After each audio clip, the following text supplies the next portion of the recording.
anyway, So yeah, you're talking about college and how you yeah.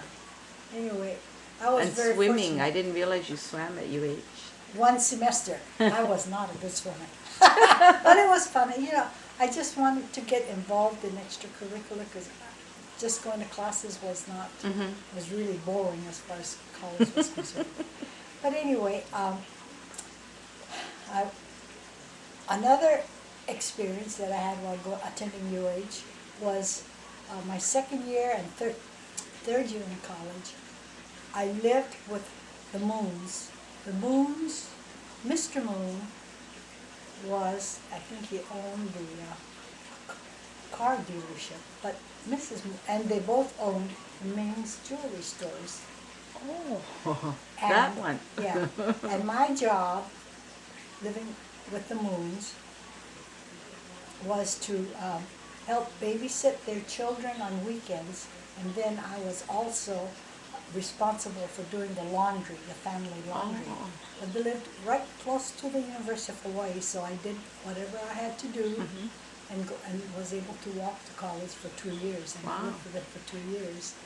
And that was a really good experience because I got to know the Moons, and they were very good to me. And I've run into Peter Moon a few times since I've been home, and he The remembers. musician?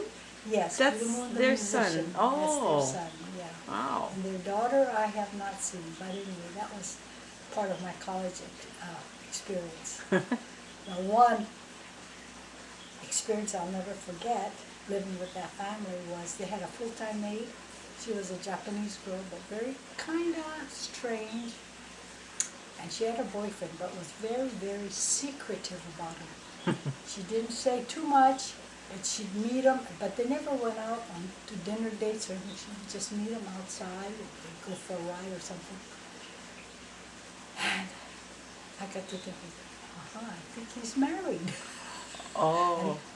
And one day, I was working during the summer in their workshop, and we all got called home. She had hanged herself in the basement where we slept. Oh. And so I think that was what happened. But that was really quite an experience. Wow. It was scary. Yeah. But anyway, so much for college. Then at the end of my junior year, I got married. Then we moved to Modesto, lived in Modesto, Oh, okay. Ceres area. And then that's when, out of strange luck, my husband then, Ivan, ran into his former teacher who was at Punahou, and they got to talking, and he found out that I was a physical ed major with 90 credits. They were so desperate for teachers that they hired what we call provisional teachers with 90 or more credits. And I got hired. Wow. And so I worked, but I had to go to college and take 6 credits every summer, which was not hard to do. Mhm. And so eventually I worked my way and got my degree. Oh, that's how you got your Yeah, first teaching job. So that's how I got my yeah, first teaching job. before you even finished your degree. Yeah.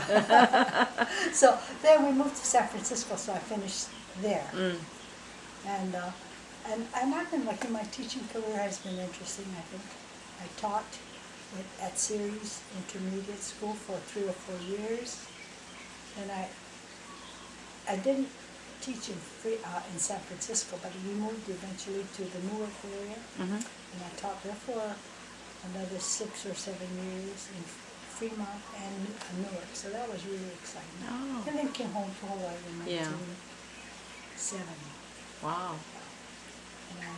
And in 1970, I fortunately was able to start at Castle, taught there for 14 years, and I taught physical ed, and then eventually went into the classroom to teach guidance because the PE requirements were cut down to 1 year. Right, right. But anyway, I taught there for 14 years. Auntie Helen was the registrar at Castle. Uncle George was the registrar at King.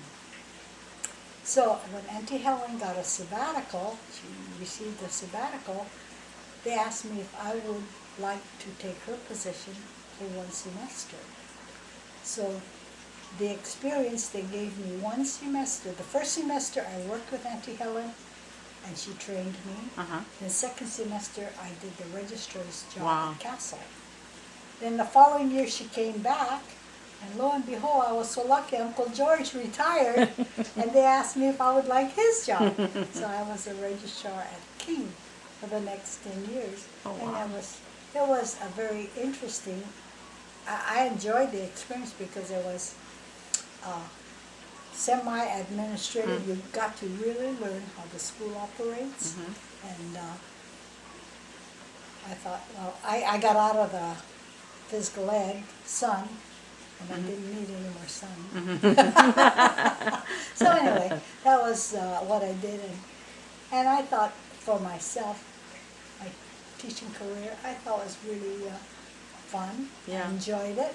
I never hated going to school. I didn't ever have those feelings Good. about hating going to school Uh-huh. and not, not wanting to meet with kids or Uh-huh. anything like that. So that was fortunate. And for the 14 years I taught at Castle, I don't know I think it was a plus. Every time they needed somebody to do something different, they always asked me to do it, So I got experiences in physical ed, teaching guidance. I was a department chairman. Then they needed, prior to being a registrar, they needed somebody to be in charge of the security plus help the students that were having difficulty in school. Oh. And so I did that, and I taught a couple of very classes, very basic reading and math classes, where the students who were having problems in school attended, and I got to know this level of student population. Right, And right. it was interesting once you get to know Yeah. them. They're really they can be wonderful human beings if you treat them and get to know them well. And I did that for a couple of years, and then I got involved in the registrar work. Oh, So okay.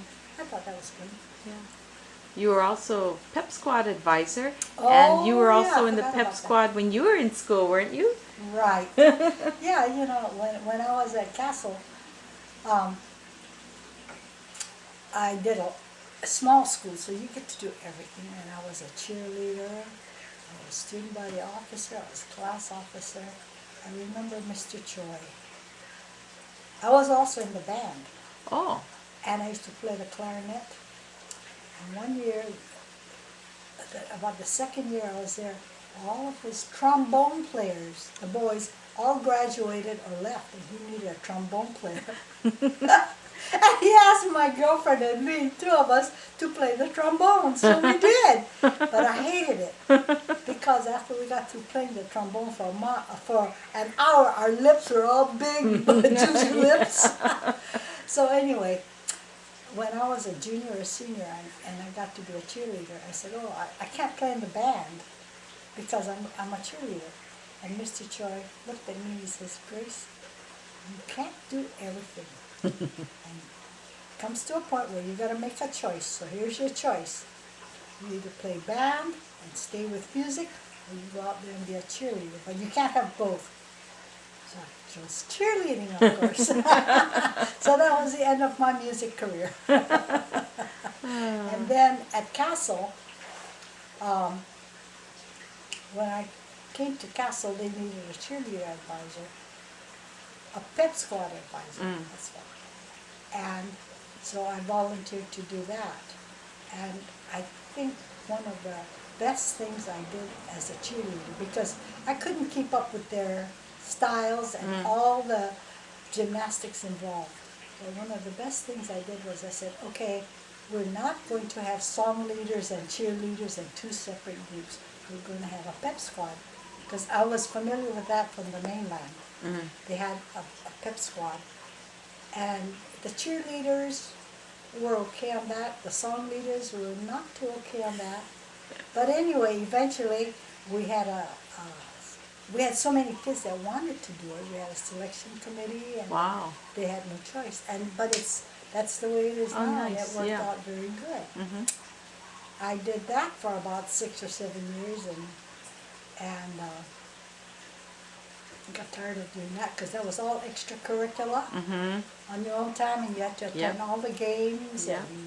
and make sure that the girls had transportation to and from, et Yeah. cetera, et cetera. So I said, I quit. I don't want to do that anymore. So I did. Then the very next year, I got tapped on the shoulder and said, Mrs. Wilson, we need a flag team to go march with our band because all the other schools have flag rolls. And I said, I don't know anything about twirling flags. I don't know anything about, but I know how to organize. I know how to get people involved. So I did that. And I did that for about 5 years. And to this day, I haven't twirled a single pole. The girls had to look at and watch other people and learn from other people. But Yeah. if they want to do it, they do it. Right. And fortunately, I had a lot of enthusiastic people, and I had Denise on the team. I had Lori. Lori was, Lori yes. was one of my cheerleaders. Yes. So only Julia wasn't there. You were That's in the right. band. Yep. I was in the band. So that that was probably the best part of Castle. And then one of the other things I did at Castle was help with the girls and boys track team. Kes was a trackster. yeah. He ran track. Right. Jimmy Wong was the coach. Oh. The girls were a problem. He said he couldn't understand the girls. They would cry. Then they don't want to do this. They don't want to do that. And he had problems. And I was on the track watching Kes often, picking up. And so he asked me if I would be their coordinator. Oh. And so I coordinated the girls' part of it, just to make sure they're okay. I didn't help coach. I didn't know any of the running techniques. But it's been a plus because I've been running ever since. Wow. Well, I was running prior to that too, a little bit, but just running and trying to stay in shape. So that was another thing. So I did do a lot of extracurriculars. And I think looking back on my career, the highlights of my career was just really the activities that we did. Oh yeah, one other thing I did do at Castle was when they created a position, state created this student activities position. Right. Yeah, I was tapped to do that. So I did that at Castle for Wow. a couple of years, and that included being in charge of student government.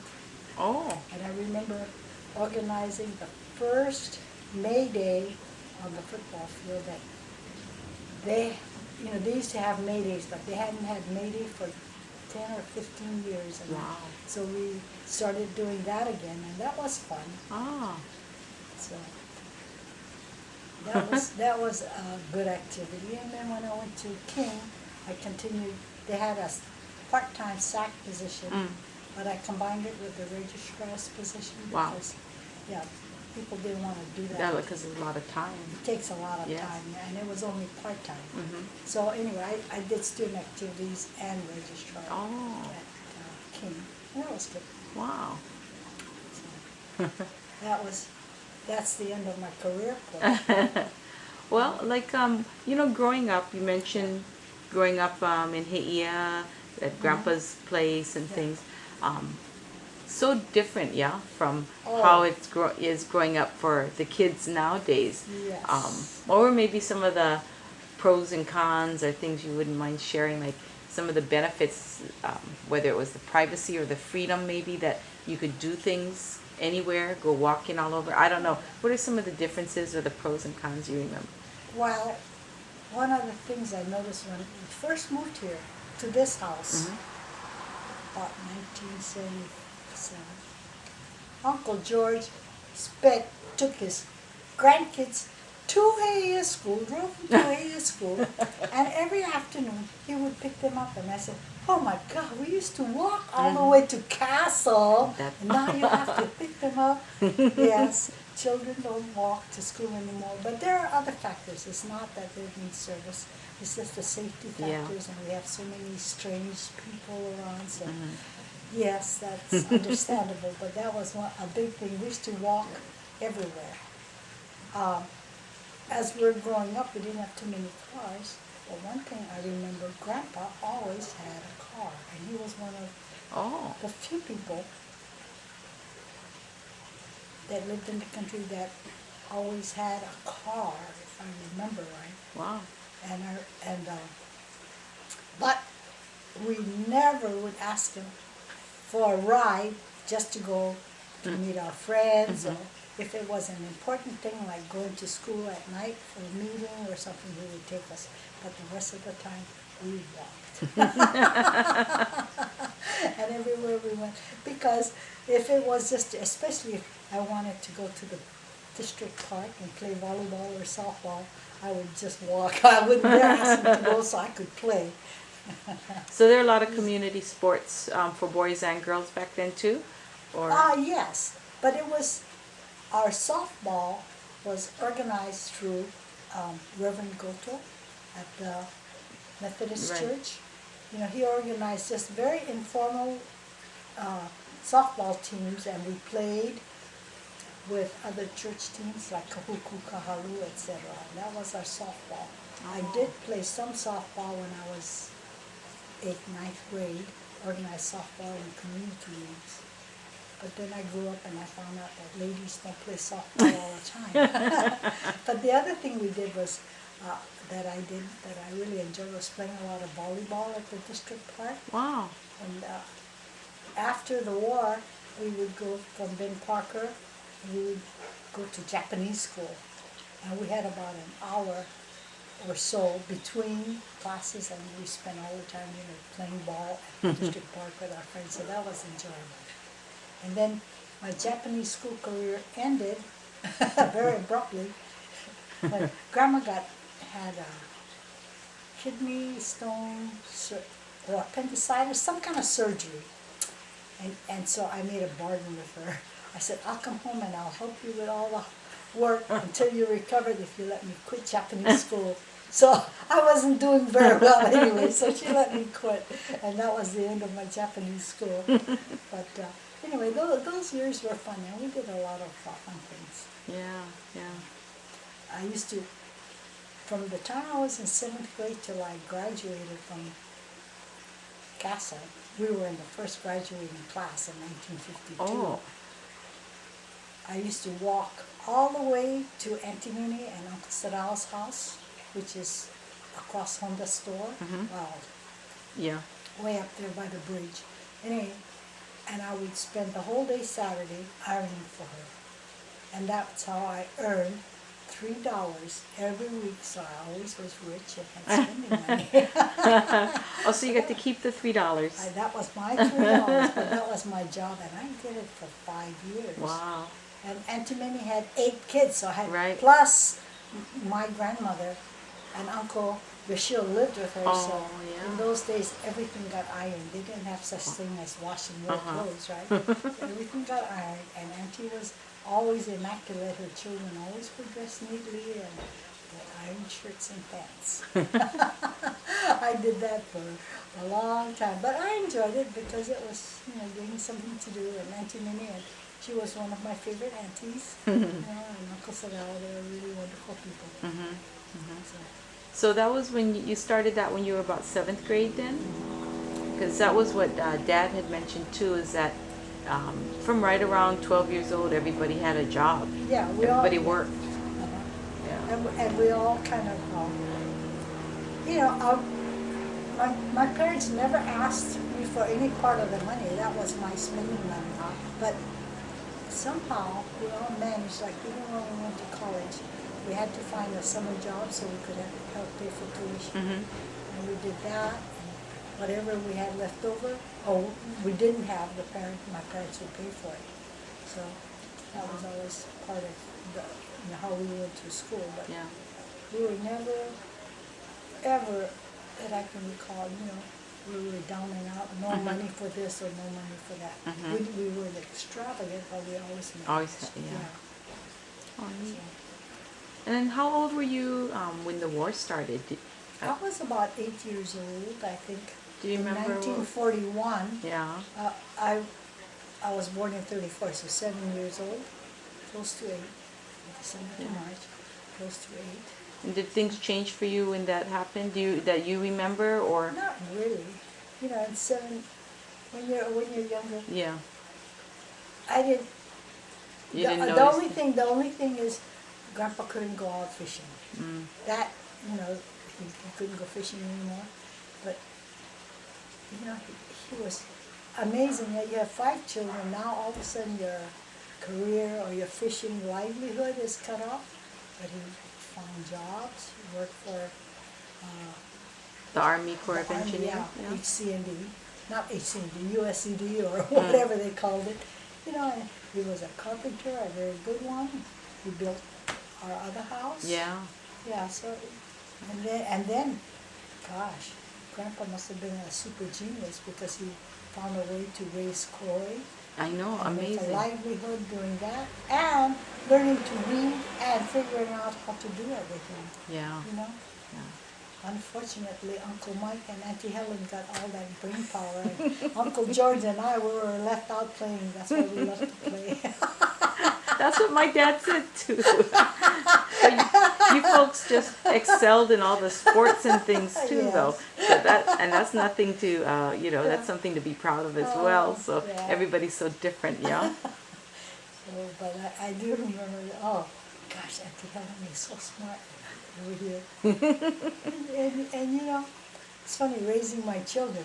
I still had that feeling because Wes and Ross, well, Uncle Mike's kids were all very super intelligent and doing well in school. Uncle George's kids were doing well. Glenn was going to dental school, and kids were going the older kids were going to college. And I go, oh, what's going to happen to my 2 kids?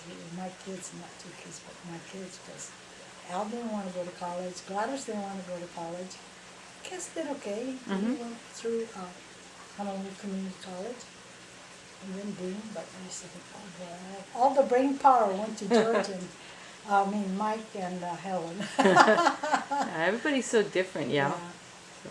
So anyway, yeah, growing up in Kaneohe was a wonderful experience. I don't think I ever want any changes. If there were some words you'd want to leave for the younger generations, words of advice or things what would you say to them?